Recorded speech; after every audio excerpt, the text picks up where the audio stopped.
Bonsoir tout le monde. Bonsoir. Bienvenue à la séance extraordinaire du 11 décembre 2023. Donc, le point 1, c'est l'ouverture de l'Assemblée. Le point 2, c'est adoption de l'ordre du jour. Donc, vous avez une copie, donc ça me prend un proposeur. Vous êtes par Charlot, puis M. Tremblay, à ma droite. Oui. À ma gauche. Est-ce que je regarde J'ai pas levé ma main non plus.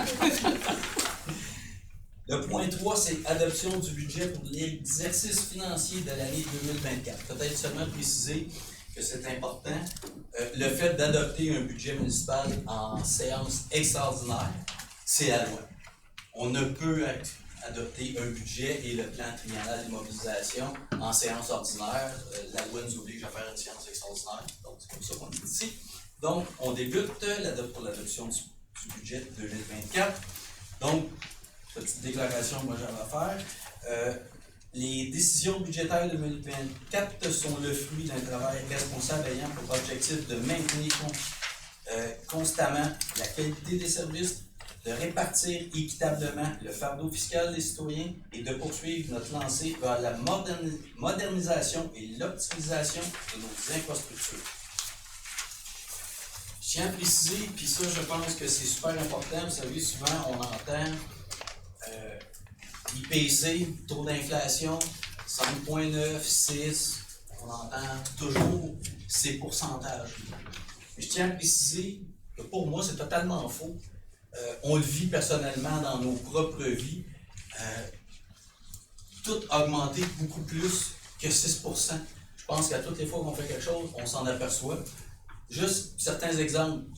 Donc, quand on prend la collecte et le transport des matières résiduelles qui inclut aussi le compost et le recyclage. On est parti en appel d'offres.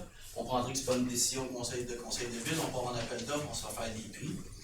Donc, la différence, l'augmentation du coût par rapport à 2023, 197 000 de plus par année, qui fait une augmentation de 66 % pour la collecte des ordures, puis du compost et du recyclage. Marquage de la chaussée, ça c'est assez frappant. Pour faire les lignes blanches à nos stops puis partout dans nos rues, imaginez-vous, 70 000 de plus par année, qui représente 130 % d'augmentation. Essence, l'huile à chauffage, on pourrait rajouter l'électricité, les assurances qu'on paye pour l'ensemble de nos bâtiments. On le vit dans nos familles, on le vit aussi, mais à l'échelle de la municipalité. Voyez-vous, l'essence et l'huile à chauffage, 61 500 de plus, 40 % d'augmentation. Produits pour le traitement de l'eau potable, usine, 75 000 de plus par année, qui représente 88 % d'augmentation seulement pour les produits pour l'usine. Le déneigement, 146 100 $ de plus, ce qui représente 11 % d'augmentation pour notre déneigement. Donc, c'était seulement pour donner des exemples que quand on nous parle d'IPC, qu'on demande l'augmentation à 6 %, on aurait pu continuer comme ça très très longtemps. Donc, puis aussi, il faut rajouter une chose super importante. Quelque chose que tout ce qu'on nomme en ce moment, c'est des choses que le conseil de ville, on n'a aucun contrôle sur ces dépenses-là. Donc, le taux d'intérêt. Vous savez, quand la ville faisait un emprunt, en 2021, on réussissait à avoir un taux de 0,5 %. En 2024, on se retrouve à avoir des règlements d'emprunt à 5,5 %. Vous imaginez avec les infrastructures, les investissements en infrastructures qu'on a fait, quand on parle de plusieurs millions en infra, de passer de 0,5 % à 5,5 % seulement avec les intérêts, ça a un impact très majeur sur notre budget. Évidemment, tout le monde a vu passer qu'on a eu un nouveau rôle d'évaluation de nos valeurs foncières, des propriétés à la vaniterie. Ça a été évidemment une très forte hausse. Peut-être rajouter que ce qu'il faut savoir, c'est que l'évaluation municipale des maisons du rôle n'est pas faite par la ville et la ville n'a aucun contrôle sur les valeurs des propriétés.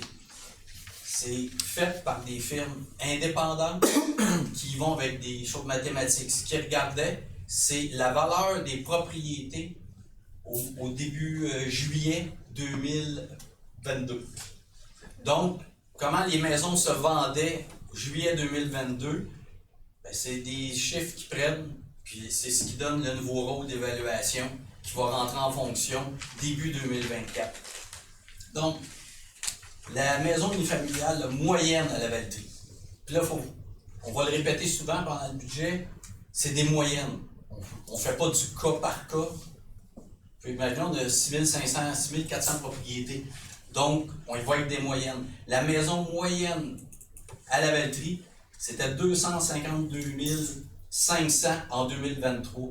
La maison moyenne en 2024 à la Valtrie, les valeurs 415 000.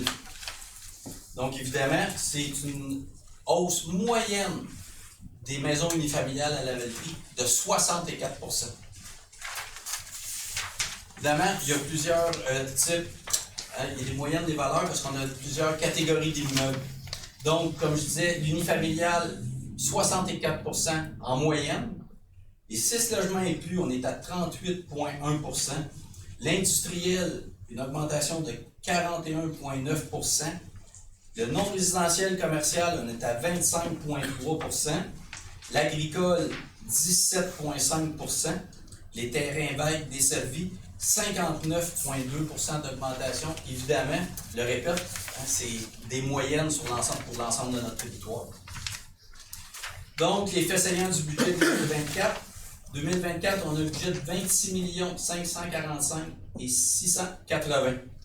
Donc, ce qu'il faut savoir, quand on a une augmentation des valeurs des propriétés, ce qu'un conseil de ville fait, on réajuste le taux de taxation.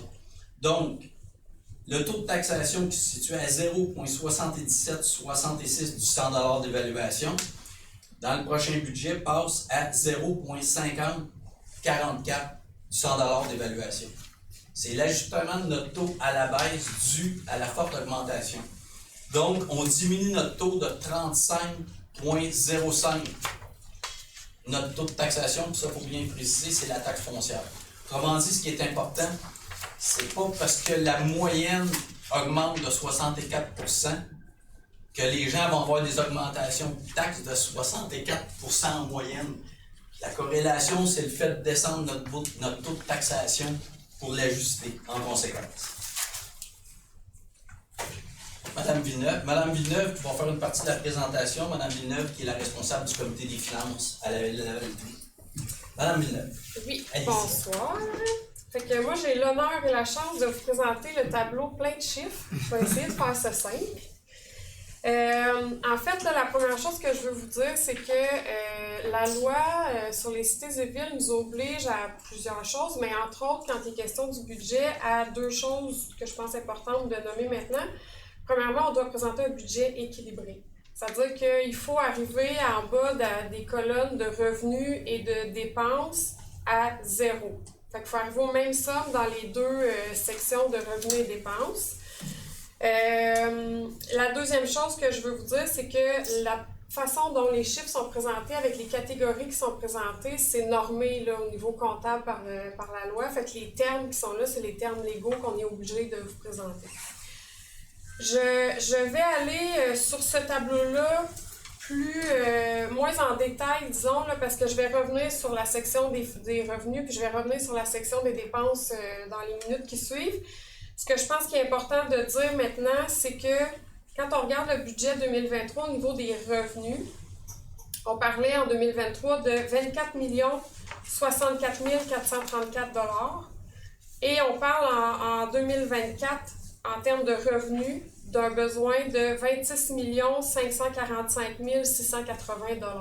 Quand M. le maire, il y a quelques minutes, disait que même si la valeur des maisons a monté de 64 %, notre besoin en termes de revenus n'a pas monté de 64 %. Là, vous avez les chiffres réels qui démontrent ce que M. le maire disait.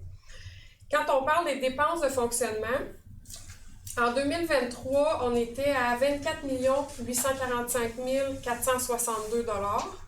Puis nos besoins en termes de dépenses de fonctionnement pour 2024 sont à 27 985 564 $. Là, vous voyez que la somme des dépenses dont on a besoin pour 2024 est un peu plus élevée quand même que les revenus qu'on prévoit générer en 2024. Bon, l'augmentation s'explique entre autres par tout ce qui a été donné en exemple tantôt par M. le maire, là, une hausse très, très, très importante de plusieurs coûts dans nos opérations qu'on ne peut pas éviter. Là, les produits pour traiter l'eau potable, on n'a pas le choix de les acheter, puis on n'a pas le choix de payer le prix qui nous est demandé. C'est un exemple parmi tant d'autres. Donc, ce qu'on fait, ce que le Conseil de ville a décidé de faire cette année pour aller chercher l'équilibre budgétaire, pour arriver aux 27 millions, presque 28 millions là, de dépenses, c'est qu'on a décidé d'approprier, vous voyez la ligne affectation, en dessous du sous-titre affectation, il y a affectation d'excédent, excédent de fonctionnement affecté. On a décidé d'approprier 1 600 779 excusez, je recommence. 1 679 884 $. Il y a 1 600 000 qui vient vraiment de notre surplus, du surplus de la municipalité qu'on a mis là. Le 79 884 de plus, dans le fond, c'est des règlements d'emprunt qui ont été fermés, dans lesquels il restait une somme de 79 000 et quelques. Donc, on a décidé de l'affecter aussi là, au prochain budget. Ce qui nous permet, là, grosso modo, d'arriver à présenter le fameux budget équilibré qui est exigé là, au sens de la loi. Ouais, je pense que là, j'ai pas mal tout dit pour que ça reste simple. Quand on arrive, dans le fond, dans le détail du revenu de fonctionnement, bon, déjà, ce que je veux vous dire par rapport à ça, c'est que, encore une fois, les sources de revenus d'une municipalité sont cadrées par la loi. On a très peu de possibilités de diversifier nos revenus. Ce qui fait que, comme c'est écrit en bas là, de la présentation, il y a 87% des revenus de la ville de Lavaltrie qui proviennent de la taxation. Le 87%, il est composé des 4 premières lignes. La taxe générale qui est votre taxe foncière, la taxe foncière qui est payée sur chacun des immeubles. Il y a la taxe du service à la dette à l'ensemble, donc toutes les dettes qui sont assumées par l'ensemble des citoyens de la municipalité. Il y a la taxe service de la dette au secteur, c'est-à-dire que dans certains secteurs, il y a des travaux d'infrastructure, par exemple, qui peuvent avoir été faits et qui sont chargés aux gens qui vont bénéficier de ces travaux-là dans le secteur défini. Puis la compensation pour services municipaux, qui est en fait tout ce qu'on dit, mettons, comme canjo, non, c'est pas canjo, les égouts, l'eau, c'est ça. L'eau, les égouts, puis la gestion des matières résiduelles.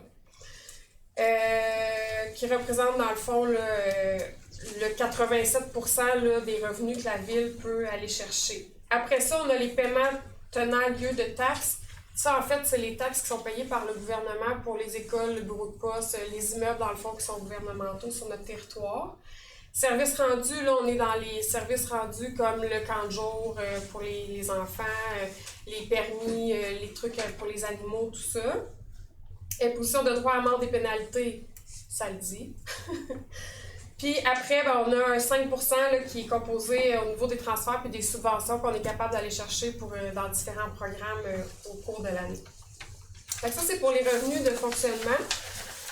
Quand on regarde au niveau des dépenses, bien encore là, bon, les dépenses sont encore une fois évidemment définies en grande partie par le cadre légal. C'est-à-dire que dans les champs de compétences qui nous sont donnés par les gouvernements, là, on a peu ou pas de marge de manœuvre. Ça, c'est 80% des dépenses. Quand on regarde les premières lignes, là, avec administration générale, sécurité publique et civile, transport et voirie, hygiène du milieu, santé, bien-être, et la dernière ligne, remboursement de dette à long terme, c'est ce que nous, au Conseil, on a le plaisir d'appeler les non-choix. C'est-à-dire qu'on nous soumet un projet qu'il faut adopter, puis il faut l'adopter parce qu'il faut rendre ce service-là qui est un service obligatoire au sens de la loi. Fait que vous comprendrez qu'il reste finalement comme un 20% de choix là, que le Conseil peut faire un peu plus ciblé dans tout ce qui est aménagement du territoire, urbanisme, développement économique, puis loisirs, arts et culture. Le loisir horticulture, le montant il est impressionnant. On est dans les 4 600 000 quelques. Là. Je veux quand même prendre le temps de mentionner que là-dedans, on a toute la question des parcs. C'est pas juste la fête nationale puis la féerie des neiges, là, où les rythmes est courant. Oui, il y a ça, mais il y a aussi toute la question des parcs qui est inclus et les salaires qui viennent avec ça aussi, là. Fait que c'est important de le mentionner. Voilà, fait que dans le 20% aussi de budget, là, qu'on a un peu plus de choix, ben c'est évidemment les 20% où on peut aller faire des choix pour dynamiser la communauté.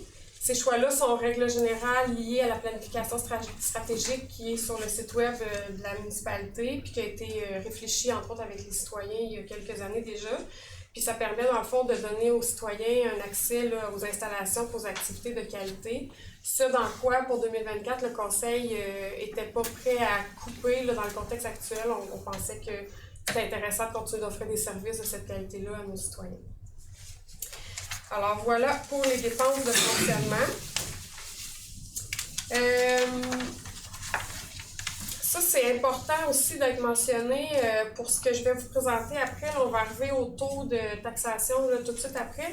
Mais une des choses qui a été faite depuis quelques années au niveau du conseil municipal et de l'administration de la ville de Lavaltrie, c'est qu'on a cherché à aller chercher plus d'équité dans la répartition de la charge fiscale entre les catégories.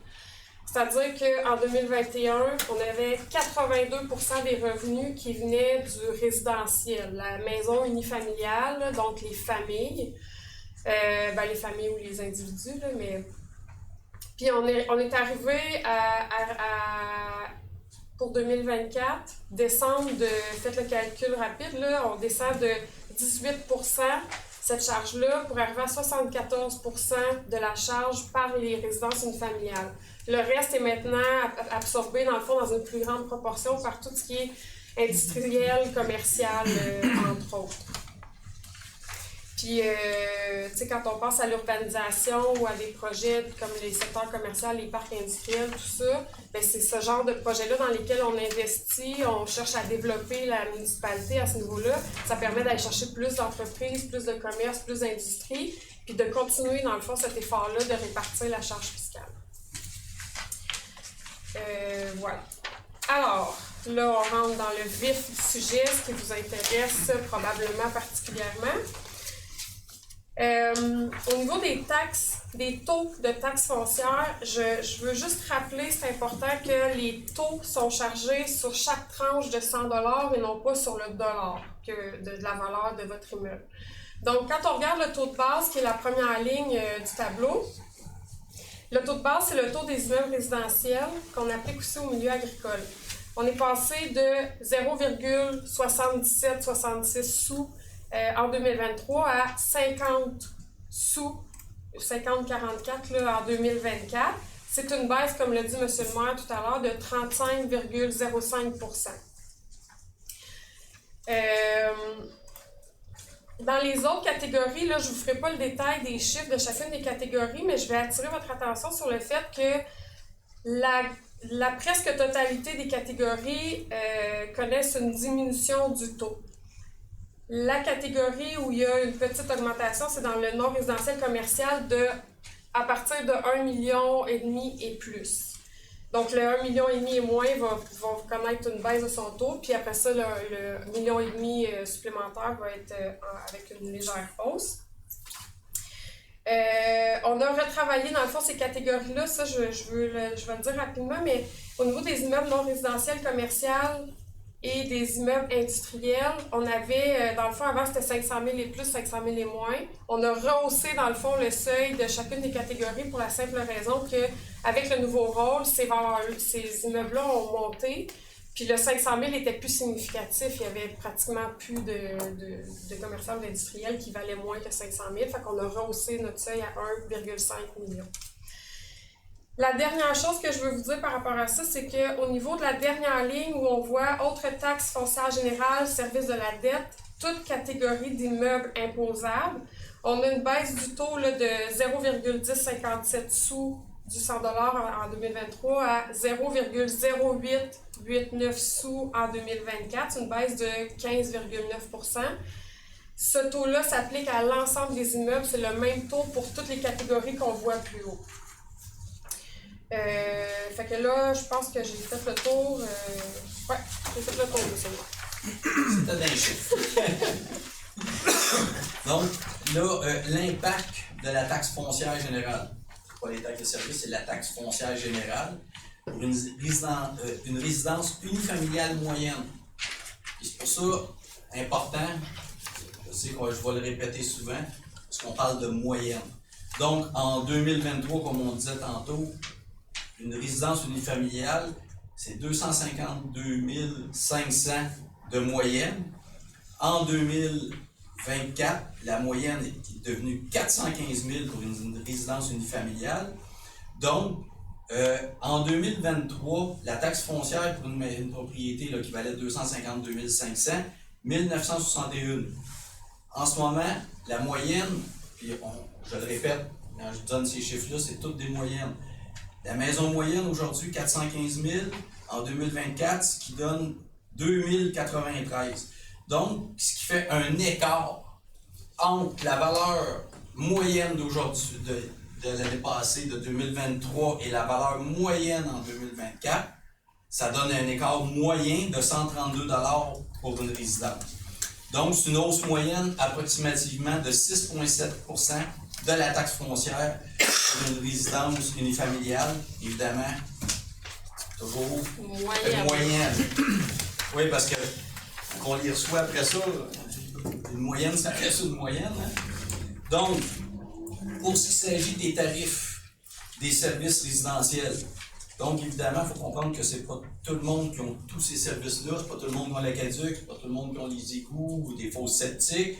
Donc, pour ceux qui ont l'aqueduc, l'eau, on était à 253 $. Ça, c'est des tarifs fixes par propriété pour une année. Il n'y a pas de différence selon la valeur d'une propriété. Fait que l'eau, on passe de 253 $ à 266 $. Pour ce qui s'agit des égouts, on passe de 182 $ à 191 $ par année. Gestion des matières résiduelles, on passe de 234 $ à 246 $. La gestion des matières résiduelles semi-enfouies, 43 $ à 48 $. Et la gestion des fosses septiques, de 80 $ à 84 $, évidemment, taux fixe là, pour un an. Là, on voit l'impact total pour l'impact fiscal, disons, pour une résidence unifamiliale moyenne. Donc, je répète les chiffres, hein, la moyenne en 2023 était 252 500, 2024 on est à 415 000, ce qui fait un écart de 162 500. Excusez.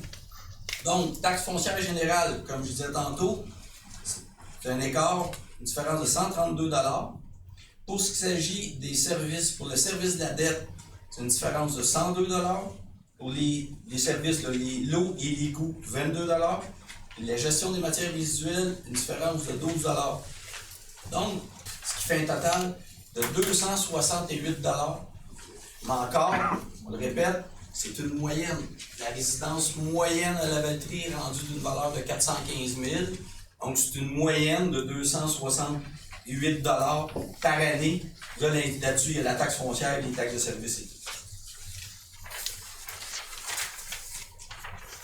Donc, évidemment,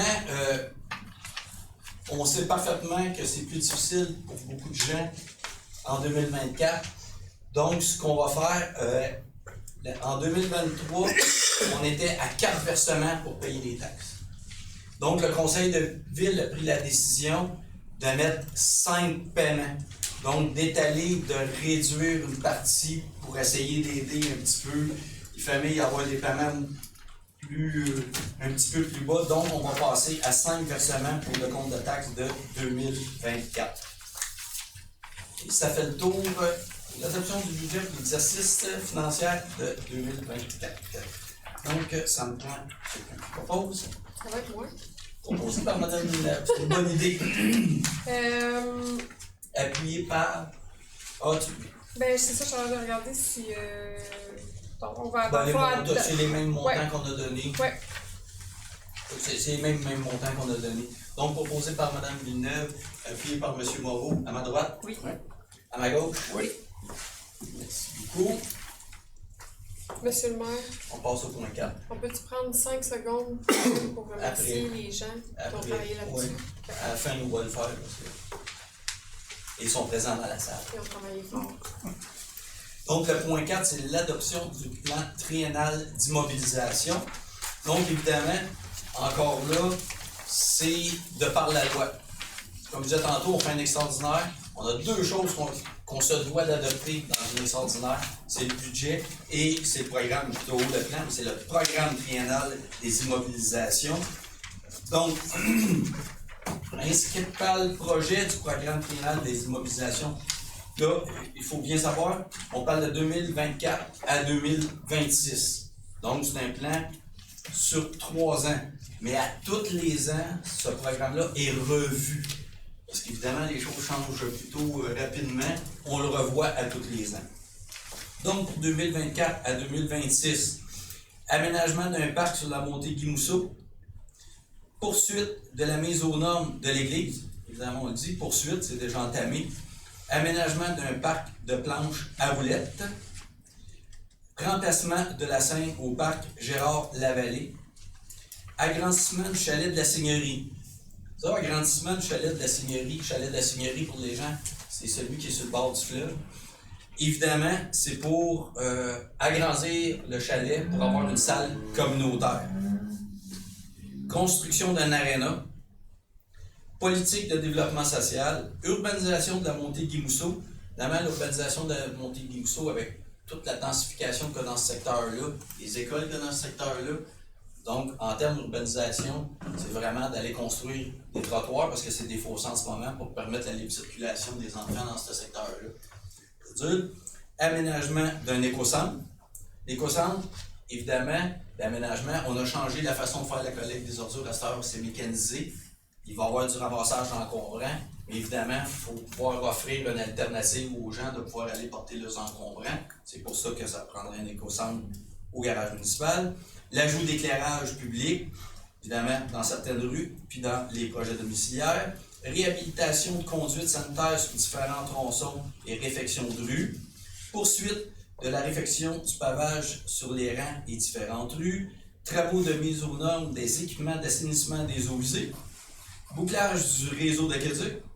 Travaux préparatoires pour la mise aux normes de l'usine de filtration.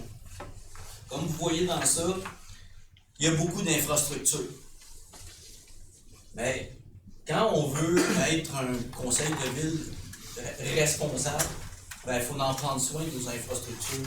On sait parfaitement que le laisser aller de plusieurs années dans plusieurs villes, quand on ne s'occupe pas de nos infrastructures, c'est pas économiquement très très rentable. Donc, nous autres ici, puis ça fait plusieurs années qu'on s'attaque à ça, on continue à s'attaquer à nos infrastructures. Et je dirais comme Mme Villeneuve tantôt, certaines choses, c'est des non-choix. Il faut le faire. Évidemment, vous comprendrez que dans tout ça, Mme Villeneuve va l'expliquer, mais il y a certains projets qui n'auront pas lieu si on n'obtient pas des programmes de subvention. Parce qu'il y a beaucoup de choses de Mme Villeneuve, je vais te laisser l'expliquer, mais il y a tellement d'impondérables de programmes de subvention que ça ne veut pas dire que tout ça va être réalisé si on ne réussit pas à tout avoir nos programmes de subvention. Donc, Mme Villeneuve, encore dans les chiffres. Un tableau des chiffres, on va le faire. Bon, encore une fois, la loi cadre la patente. Fait que, comme le maire l'a dit tantôt, on est obligé d'adopter à chaque année le plan d'immobilisation pour 3 années. C'est obligatoire. Plan qui est révisé chaque année.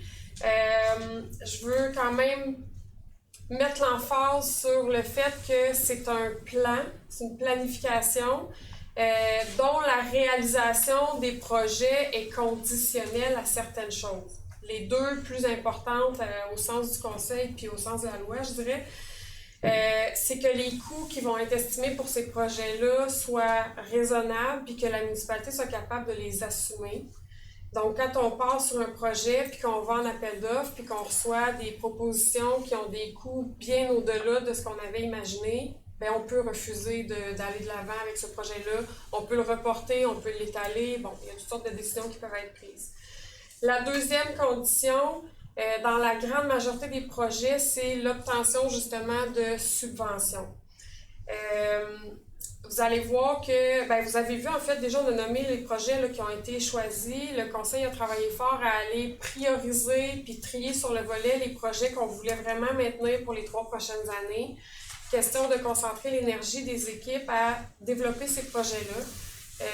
Puis des fois, le projet il est monté, il est prêt, il est sur une petite tablette pas trop loin. Puis quand arrive un programme de subvention, on est prêt à déposer. Parce que quand les programmes de subvention ouvrent, souvent on a peu de temps pour déposer. Là, on a la chance d'avoir un pas d'avance et d'être prêt.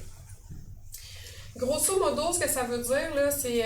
puis je ne vous donnerai pas les échéanciers de chacun des projets, puis je ne ferai pas le tour de tous les chiffres, là, vous les avez en main, vous pouvez les consulter à tête reposée.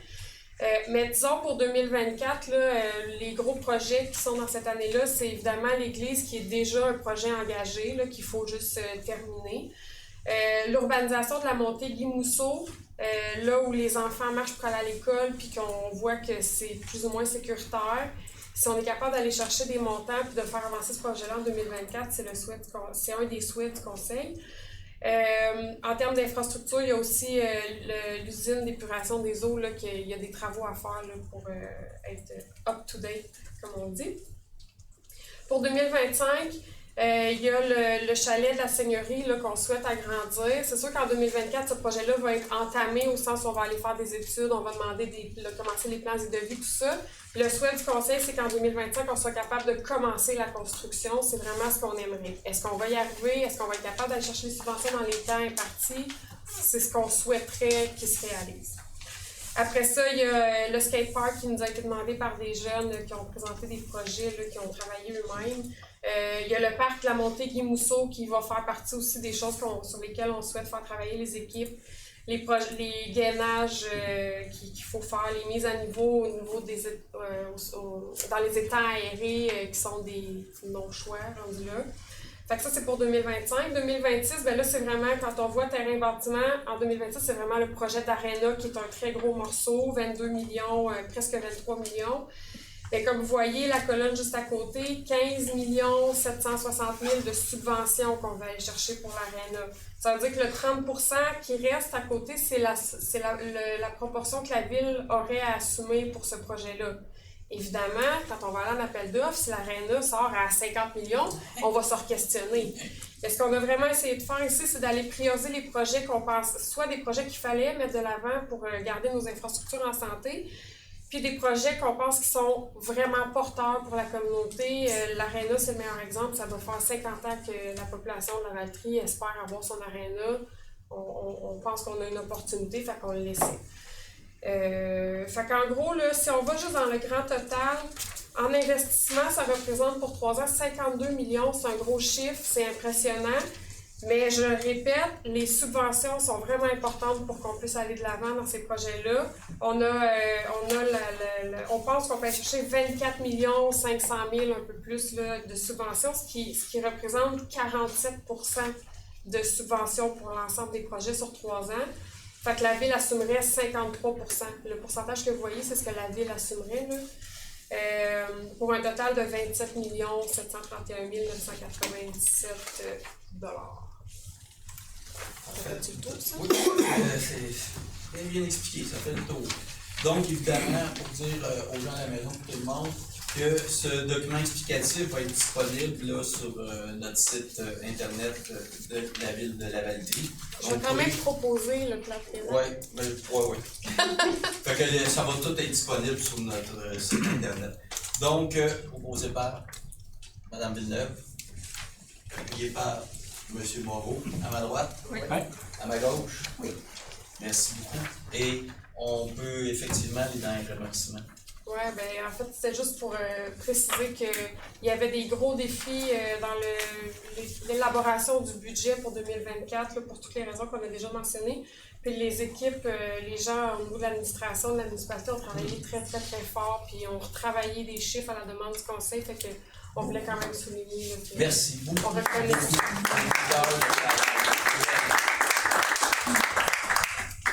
Travail incroyable. Donc, merci beaucoup aux gens à la maison. Maintenant, je vais passer à la période de questions pour les gens ici dans la salle.